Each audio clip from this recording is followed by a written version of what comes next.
Hey guys, நான் உங்கள் Auro. இன்னைக்கு நம்ம UX கம்யூனிட்டிக்கு நம்ம என்ன கொடுக்க போறோம் அப்படினு பாத்தீங்கன்னா companies wise salary packages எப்படி பண்றாங்க அப்படின்றத நம்ம பார்க்க போறோம்.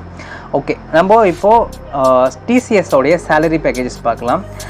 TCS UI UX designer salary 2 to 9 yearsல இருக்கிறவங்களுக்கு ஆவரேஜா பே வந்து பாத்தீங்கன்னா 6.6 lakhs இருக்கு. அதே மாதிரி Accenture அப்படின்ற கம்பெனி மூலமா UI UX டிசைன் salary வந்து பாத்தீங்கன்னா 2 to 9 எக்ஸ்பீரியன்ஸ்க்கு வந்து 8.5 lakhs இருக்கு. ஓகேங்களா? and then cognizant வந்து பாத்தீங்கன்னா UI UX டிசைனரோட salary 2 to 10 years எக்ஸ்பீரியன்ஸ்க்கு ஆவரேஜ் பே வந்து பாத்தீங்கன்னா 8.0 lakhs, அதாவது 8 lakhs கொடுக்குறாங்க.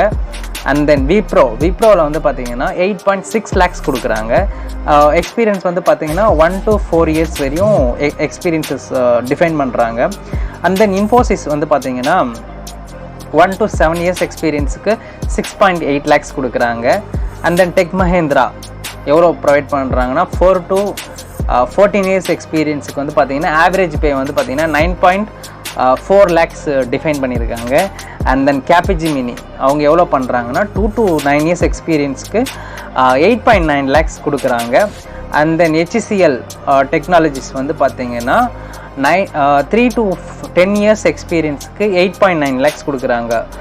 ஸோ இந்த வீடியோவில் எல்லாமே வந்து பார்த்தீங்கன்னா ஸ்டாட்ஸ் ஃப்ரம் தி இன்டர்நெட் தான். ஸோ இது வந்து டிஃபரன்ஸ் ஆகும் இல்லை வேரி ஆகும், பட் ஆவரேஜான பே வந்து பார்த்தீங்கன்னா இதுதான். ஸோ இந்த வீடியோ உங்களுக்கு யூஸ்ஃபுல்லாக இருக்கும்னு நினைக்கிறேன். ஸோ மறக்காமல் சப்ஸ்கிரைப் பண்ணிக்கோங்க. இதே மாதிரி என்னென்ன விஷயங்கள் தெரிஞ்சுக்கணும்னு ஆசைப்படுறீங்களோ அதை கமெண்ட் செக்ஷனில் போஸ்ட் பண்ணுங்கள். நான் உங்கள் Auro. தேங்க்யூ. பாய் பாய்.